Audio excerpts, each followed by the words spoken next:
അങ്ങനെ ഫൈനലി നമ്മൾ നമ്മുടെ സ്വന്തം വോക്സിലെത്തി കേട്ടോ. നിങ്ങൾ ശ്രദ്ധിച്ചിട്ടുണ്ടോ, നമ്മൾ വോക്സിൽ വണ്ണും മൂവി കാണാൻ പോയിട്ടുണ്ടല്ലോ, പിന്നെ നമ്മൾ എപ്പോഴും വോക്സ് സിനിമാസിലേ പോകുള്ളൂ. ബാക്കിയുള്ള തിയേറ്റേഴ്സൊന്നും നമുക്ക് പിടിക്കില്ല. അതെന്നാ അല്ലേ? എനിക്കങ്ങനെ കേട്ടോ. നിങ്ങൾക്ക് അങ്ങനെ ഉണ്ടോ? അവിടെ പിന്നെ ചെന്ന് കഴിഞ്ഞാൽ പിന്നെ അടുത്ത ലക്ഷ്യം ഈ ഒരു സാധനമാണ്, ഫുഡ് വാങ്ങിക്കാൻ പോകൽ. ശരിക്കും പറഞ്ഞാൽ കൊച്ചിനെ സിനിമയ്ക്ക് കൊണ്ടുപോകുന്നത് തന്നെ അതിനാകട്ടോ. ഞാൻ എപ്പോഴും പറയാറില്ലേ, ടിക്കറ്റ് നഷ്ടമാണ്, ഒരു ടിക്കറ്റും അഡീഷണൽ എടുക്കണം, ഫുഡും വാങ്ങിക്കണം. അപ്പം ഞാൻ വിചാരിച്ചു അപ്പനും മോനും എന്തെങ്കിലും ആകട്ടെ, നമ്മളൊരു മൂലയിൽ കൂടാന്ന്. അങ്ങനെ ഞാനും എൻ്റെ കോഫിയും ഒരു സീറ്റൊക്കെ പിടിച്ച് അവിടെ ഇരുന്നു.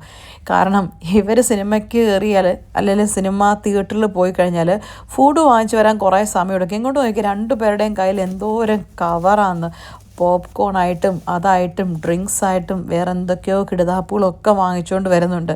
എനിക്കൊന്ന് നമ്മുടെ ലൈഫിൽ ഒത്തിരി നാൾക്ക് ശേഷം അല്ലെങ്കിൽ ആദ്യമായിരിക്കും ഇത്രയും നേരത്തെ തിയേറ്ററിൽ വരുന്നത്. ഇവിടെ അബുദാബിയിൽ എങ്ങനെയാണെന്ന് വെച്ചാൽ, ഇപ്പോൾ 10:30 മൂവിയെങ്കിൽ 10:30 തൊട്ട് അഡ്വർടൈസ്മെൻറ്റ് സ്റ്റാർട്ട് ചെയ്യും. 10:45 നമ്മുടെ മൂവി സ്റ്റാർട്ട് ചെയ്യുള്ളൂ. ഒരു 15 മിനിറ്റ് ആ തിയേറ്ററിൻ്റെയും അല്ല ബാക്കി ഇനി റൺ ചെയ്യാൻ പോകുന്ന അല്ലെങ്കിൽ റിലീസ് ചെയ്യാൻ പോകുന്ന മൂവിയുടെ ഒക്കെ അഡ്വർടൈസ്മെൻ്റ് ആയിരിക്കും.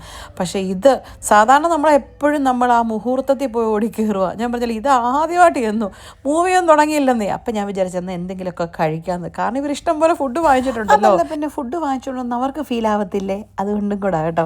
അങ്ങനെ പതുക്കെ നമ്മൾ ഫുഡിൽ സ്റ്റാർട്ട് ചെയ്തു. ഫുഡെല്ലാം കഴിച്ച് തിയേറ്ററിലെ ആളിനെ കണ്ട് നിങ്ങൾ സംശയിക്കൊന്നും വേണ്ട. ഞാൻ പറഞ്ഞത് നമ്മൾ ഒത്തിരി നേരത്തെ ചെന്നത് കൊണ്ടാണ്. തിയേറ്ററിൽ മൂവി 10:45 അങ്ങനെ ഒരു ട്രിപ്പ് കഴിഞ്ഞു. അടുത്തത് പോപ്കോണെ സ്റ്റാർട്ട് ചെയ്തു. അപ്പോൾ നമ്മൾ കാണാൻ പോയ മൂവി ഞാൻ പറഞ്ഞ പോലെ വലതുവശത്തെ കള്ളൻ ദാ സ്ക്രീനിൽ പ്ലേ ചെയ്തു. ഇനി ആരാ അഭിനയിക്കുന്നതെന്ന് ഇങ്ങോട്ട് നോക്കൂ. ആരാണ് നമ്മുടെ ഫാമിലി ഇത് അഭിനയിച്ചത്? ജയ്ഡൻസ്, നമ്മുടെ ബസ് ആദ്യമായിട്ട് അഭിനയിച്ചത്. അവർ നമ്മുടെ ബസ്സിൻ്റെ പേര് പോലും മാറ്റിയിട്ടില്ല കേട്ടോ. ഹോളി മരിയ ജയ്ഡൻസ് എന്നൊക്കെ അതുപോലെ കാണിച്ചിട്ടുണ്ട്. അപ്പോൾ ഇതായിരുന്നു ഞാൻ പറഞ്ഞ ആ സർപ്രൈസ്. ഞാൻ പറഞ്ഞപ്പോൾ തന്നെ കുറേ ആൾക്കാരത് ഗസ് ചെയ്തു കേട്ടോ. അപ്പോൾ ശരി, എന്നാൽ പോയിച്ചു വരാം.